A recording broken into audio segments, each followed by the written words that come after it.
बिस्मिल्लाहिर्रहमानिर्रहीम। Musical device पे आज हम बात करेंगे। ये जो लिटरेरी टर्म्स होती है ना, इसमें हमें जब हम किसी भी शायर की कोई पोएम करते हैं ना, कोई नज्म करते हैं, तो उसके अंदर कुछ ऐसे आलात मिलते हैं हमें, डिवाइसेस होती है आलात, कुछ ऐसी आलात मिलते हैं जिनमें मौसीकी का अंसर शामिल होता है। आज हम उसको पहले देख लेते हैं। छोटा सा क्वेश्चन है, बिल्कुल बिल्कुल ही छोटा सा, एक पेज का ही क्वेश्चन है। अल्टरेशन की बात करते हैं, हमने बार बार अल्टरेशन का जिक्र किया। जो जब भी हम कोई पोएम स्टडी कर रहे थे, चाहे वो विलियम ब्लेक की थी, चाहे जॉन कीट्स की थी, मैंने आपको बार बार बताया ये अल्टरेशन यूज हो गई, ये अल्टरेशन यूज होगा। देखते हैं अल्टरेशन होती क्या है। रिपीटिशन ऑफ सिमिलर साउंड, दोबारा आ जाना, दोबारा दोहराया जाना एक ही आवाज का। यूजुअली कॉन्सोनेंट, याद रखिएगा ये सिर्फ कॉन्सोनेंट्स होते हैं। वावल आपको पता है ना 5 होते हैं, ए ई आई ओ यू, और बाकी सारे के सारे कॉन्सोनेंट्स होते हैं। ये कॉन्सोनेंट्स ही साउंड है, और कॉन्सोनेंट साउंड्स कहाँ यूज होने हैं? At the beginning of the word. Starting में जो वर्ड यूज होना है ना, वो सेम कॉन्सोनेंट होगा। अगर ई ई ई है तो सारा, नहीं ई तो वावल हो गया। अगर वो हम एन एन एन चलते हैं तो सारा एन हो जाएगा, एस एस एस चलेंगे तो सारा एस हो जाएगा। आगे एग्जांपल देखते हैं इसकी कैसे, ये हमें बताता है। बस याद रखेंगे रिपीटेशन स्टार्ट में सेम और बाकी सब चेंज हो जाता है। रॉबर्ट फ्रॉस्ट की पोएम अगर दिखा रहा है, कहता आउट आउट, ये देखें ओ और ओ सेम है ना, ओ स्टार्ट में, इवन बाकी वर्ड भी सेम है। लेकिन अभी हम सिर्फ अपना पूरा point of view in 2 words पे रखते हैं। इसमें उसने क्या किया है, उसने हासिल कर दिया अल्टरनेटिव फ्रेजेस को।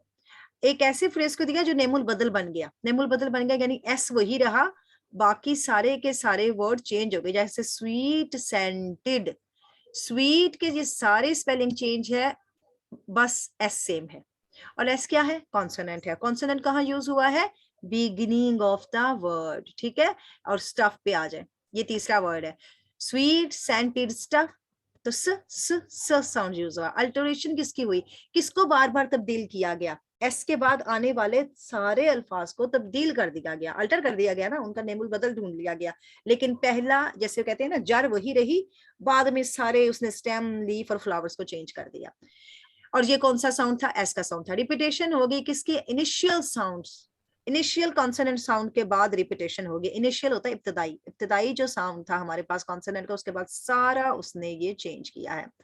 इन फ्रेज में ये जो ये सारे के सारे फ्रेजेस हमें दिखाई दिए हैं, लाइन ऑफ द पोएट्री और the sentence is called alteration, इसको अल्टरेशन कहते हैं।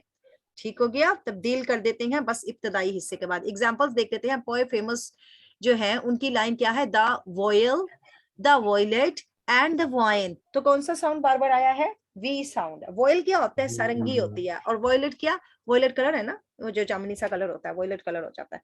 वॉयलेट के बाद उसने कहा सारंगी, जामनी और वाइन, और फिर वो वाइन इनकी वो जो शराब होती है। कौन सा वर्ड हमारा बार बार यूज हुआ? वी। कहां पर यूज हुआ? बिगिनिंग, ठीक है। इनिशियल साउंड बन गया ना, इब्तदाई आवाज बन गई है। उसके बाद सारा बदल गया, उसके बाद हर चीज स्विच कर गई, सिर्फ उसने बुनियाद नहीं छेड़ी। यानी बुनियाद क्या थी? इब्तदाई वर्ड नहीं छेड़ा। तो ये अल्टरेशन है। हमने कॉलरेज की करनी है अभी। कॉलरेज जब हमने करना है ना, तो आपने मुझे बताना है कि यहाँ पे ये यूज हुआ, यहाँ पे ये यूज हुआ। Water water everywhere, not a drop to drink, क्या है? W and W. ये एवरी को अगर हम थोड़ा सा अलग कर दे तो ये भी इनिशियल साउंड ही बन जाता है ना, इब्तदाई भी बन जाता है, डब्ल्यू डब्ल्यू डब्ल्यू।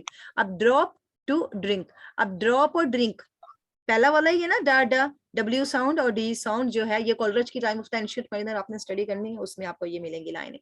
ये वाली रिपीटेशन है। कॉन्सोनेंट्स की तरफ चले जाते हैं। कॉन्सोनेंट्स क्या आता है? ये भी रिपीटेशन है, लेकिन कौन सी? फाइनल। वो क्या थी? बिगनिंग। ये क्या है? एंड। दोनों कॉन्सोनेंट्स है, लेकिन दोनों एक शुरू का अल्टरेशन। अब ए से आप अंदाजा कर ले, ए से एबीसी शुरू होती है ना, तो समझे ये इब्तदाई है, ए फॉर इब्तदाई, इधर से ही आपको समझ आ जाएगी। और सी यानी ये एंड लगाएंगे आप, सी यानी आप कहेंगे कि भाई जनाब ये एंड है। जैसे स्लिप, स्लोप, ये पी पी एंड पे आया है इसके। क्रीक, क्रॉक, खे एंड पे आया है। ब्लैक, ब्लॉक, खे एंड पे आया है। तो ये क्या है? हमारी repetition at the final consonant sound की हो गई। इसको क्या कहेंगे? Consonance, consonance. और वो क्या था? अल्टरेशन। आगे आ जाए। एसोनेंस क्या होते हैं जी? एसोनेंस दरमियान में होते हैं। अब ये कह रहे हैं repetition of the similar vowel sounds in a sequence of near by words, एक तरतीब में चलती है, ठीक है, लेकिन साउंड कौन से चलते हैं? वावल्स। पहले कौन से साउंड्स चल रहे थे? कॉन्सोनेंट चले थे ना पहले, हमने ये कॉन्सोनेंट हम्म, चला है ना, कॉन्सोनेंट्स और एल्टरेशन में कॉन्सोनेंट चला है। कॉन्सोनेंट का पता है ना, 5 वावल निकालेंगे तो बाकी सारे के सारे कॉन्सोनेंट ही बचते हैं। 5 वावल कौन से हैं? ए, ई, आई, ओ, यू। ठीक हो गया।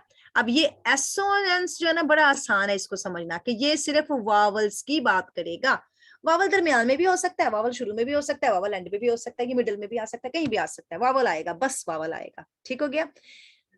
एग्जाम्पल देख लेते हैं अल्फ्रेड लॉर्ड की टेंसेंस। अल्फ्रेड लॉर्ड टेंसेंस ने जो क्रिएट किया है एसोनेंस का एक पूरा जायचा कैसे बनाया, ओ साउंड के साथ बनाया। और लाइन के अंदर लोटस देख लें, ओ, ये ओ आ गया है, द लोटस ईटर्स, ये उसकी पोइम का नाम है।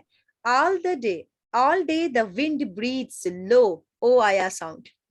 विद मेलो, ओ आया साउंड। टोन, ओ आया साउंड। तो इसने कौन सा साउंड हमें बार बार दिया है? ओ, ओ ओ। ओ ठीक हो गया। अगर हम देखें तो इसने ये आई भी बार यूज किया है, ये आई विंड और विद में आई भी यूज किया है। ठीक है, ब्रीथ में ई और मेलो में ई यूज हुआ, और यहाँ भी ई यूज हुआ। वावल ढूंढनी है ना हमने। अगर ए में चले जाएं तो यहाँ भी और यहाँ भी ए साउंड यूज हो गया, यानी वावल्स बार बार यूज होते हैं, तो उनको कहेंगे एसोनेंस। अब ज्यादा उसने बात हमें दिखाई है ओ की, वैसे हमने बाकी भी निकाल लिए, लेकिन उसने कहा ओ पे उसने ज्यादा प्रेशराइज किया है। ठीक हो गया।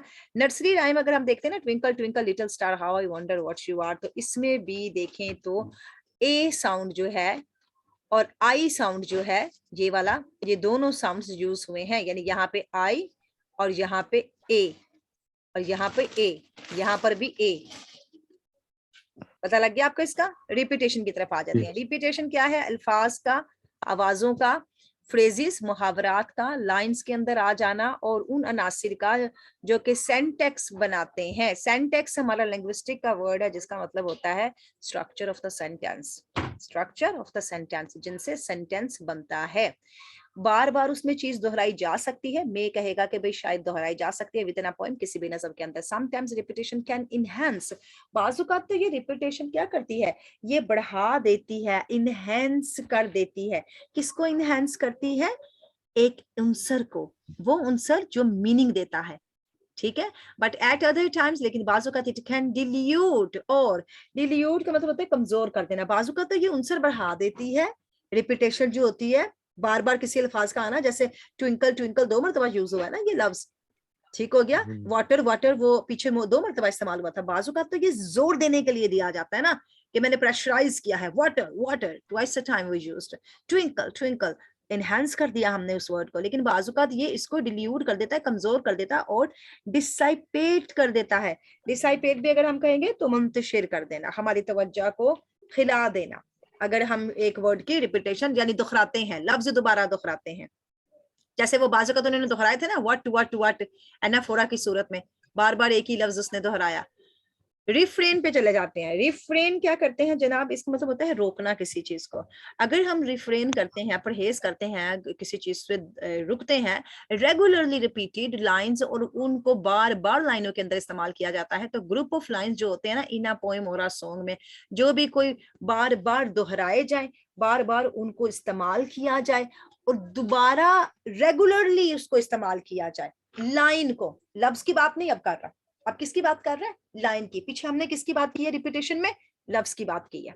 अब यहां पर उसने लाइन पे स्ट्रेस दिया है, तो उसे रिफ्रेन कहते हैं। लेकिन जो लफ्ज दोहराया जाता है तो उसे रिपीटेशन कहते हैं। मगर रिपीटेशन में उसने अल्फाज भी डाले हैं, आवाजें भी डाली हैं, जुमले भी, वो जो मुहावरे होते हैं वो भी डाली हैं, लाइंस भी डाली हैं, और अनासर भी डाले हैं, सेंटेंस के स्ट्रक्चर में डाल दिया रिपीटेशन को। और रिफ्रेन में उसने सिर्फ और सिर्फ रिपीटेड लाइन बताई हैं, चाहे बार बार वही लाइन दोहराना। पंक्चुएशन की बात कर लेते हैं। यहाँ पर हम जानते हैं पंक्चुएशन क्या होती है, वही full stop, comma, question mark, ये सारे के सारे निशानात को पंक्चुएशन मार्क्स कहते हैं ना। अगर हम देखते हैं एक सिलेबल स्ट्रेस जो होता है ना, सिलेबल क्या होता है, जैसे अल्फाज के अंदर पंख, ये पंख, चुए, शम, ये इसके 3 सिलेबल बन गए हिस्से, वो स्ट्रेस देते हैं, वो दबाव डालते हैं, और राइम हमें रिदम देते हैं। पंक्चुएशन मार्क्स भी हमें बताते हैं, असर मार्क देते हैं, और म्यूजिकली इफेक्ट देते हैं किसी भी शायरी के अंदर। ये एक म्यूजिकल इफेक्ट देते हैं पंक्चुएशन मार्क, उससे हमें पता चलते हैं ना, ठहराव आ जाता है। रोको, मत जाने दो, मैंने रोको पे कोमा लगा दिया, रोको मत, जाने दो, मैंने मत पे कोमा लगाया, तो अल्फाज का वो जुमले का वो स्ट्रेस चेंज हो गया ना। जब मैंने स्ट्रेस दिया कि इस बंदे को रोकना मत, इसे जाने दो, दूसरे को मैंने कहा इसे रोक लो, इसे जाने ही मत देना, तो मैंने जहां कोमा लगाया ना वो बता देगा कि हमने जनाब इस किस बात पे स्ट्रेस दिया, किस बात पे हमारा जोर है, रोकने पे कि ना रोकने पे। क्लियर हो गया। आगे बता रहा है कि यहाँ पर एक ब्रेक आ जाता है एंड के ऊपर ऑफ कोई भी लाइन होती है जो कि डिनोट कर रही होती है, इशारा कर रही होती है बाया कोमा, एक कोमे के साथ, कोमा हम जानते हैं पीरियड एक होता है ये फुल स्टॉप, सेमी कॉलन ऊपर डॉट और एक नीचे कोमा होता है, और अदर पंक्चुएशन मार्क्स जो होते हैं ना वो लाइन के एंड पे ऊपर होते हैं जो स्टॉप का एलिमेंट देते हैं, यानी पंक्चुएशन मार्क्स भी हमें बताते हैं कि जुमला किस तरफ जा रहा है। एंजेम्बामेंट को अगर यूज करते हैं तो ये होता है जंप मार के आगे चले जाना। एंजेम्बामेंट करती है, बात अभी मुकम्मल नहीं हुई होती तो शायद नीचे वाली लाइन पे उतर चुका होता है, इसीलिए हम बाजुकात नीचे वाली लाइन को ऊपर वाली लाइन के साथ जाकर तो उसका ट्रांसलेशन समझने की कोशिश कर रहे होते हैं। एक सेंटेंस होता है या एक क्लॉज होता है, क्लॉज होता है इनकम्प्लीट सेंटेंस जो कि runs on to the next, जो कि आगे की तरफ जाता है और विदाउट अ ब्रेक, और उसमें कोई ब्रेक, कोई टूट फूट यानी जुमले का टूटना नहीं पाया जाता। इंजैम्बमेंट में क्या कहते हैं, क्रिएट्स हो जाती है, एक सेंस हमारी समझ में आ जाती है और वो सस्पेंस क्रिएट कर देती है या जोश डाल देती है, एक्साइटेड कर देती है हमें, एंड गिव्स एडिट। और वो क्या हमें कहती है कि इसमें मजीद शामिल कर लो, एम्फसिस, मजीद इसमें जोर लगा दे, मजीद इसमें दबाव डाल दे, ठीक है, किसके ऊपर, टू द वर्ड्स, अल्फाज के ऊपर, at the end of the line, जो कि कोई भी लाइन के एंड पर होता है उसके ऊपर हम दबाव डाल सकते हैं। ये आप अगर फिलिप्स लार्कन को करते हैं ना तो उसकी जो है ना मिस्टर ब्लीनी, उसके अंदर उसने ये यूज किया है, बात खत्म नहीं हुई, अगले जुमले में जाके बात उस पिछले जुमले वाली मिल रही होती है, वो इंजैम्बमेंट होता है। जॉन किट्स क्या कह रहा है अपनी ऑड टू नाइटिंगेल में, दाए तुम्हारी प्लांटिव एंथम फेड्स, स्लैश यूज कर दी, पंक्चुएशन मार्क्स देख लें उसका, तुम्हारे ये जो गमगीन नगमे हैं, तुम्हारे नगमे, तुम्हारे एंथम होते हैं ना, हमारे कौमी नगमे होते हैं, मिली नगमे होते हैं, या किसी मुल्क का तराना भी होता है। फेड्स कहता है तुम्हारे ये तराने शराने अब जो गमगीन थे ना मद्दम बढ़ते जा रहे हैं, पास्ट द नियर मेडोज, और गुजर रहे हैं इन गुजरती चरागाहों के पास से, और द स्टिल स्ट्रीम, और कहाँ से गुजर रहे हैं, ये इस रुकी हुई नदी के ऊपर से गुजर रहे हैं। इन सब के अंदर उसने पंक्चुएशन को यूज किया, यहाँ पर उसने कोमा यूज कर लिया, यहाँ उसने स्लैश यूज कर ली, यहाँ उसने यहाँ से लेके यहाँ पर उसने इन्वर्टेड कोमास यूज किए, जिनसे पता लगा कि हम किसी के साथ बात कर रहे हैं। एंड पे फुल स्टॉप भी यूज हो गया। ये सारी की सारी हमारी म्यूजिकल डिवाइसेस थी जनाब।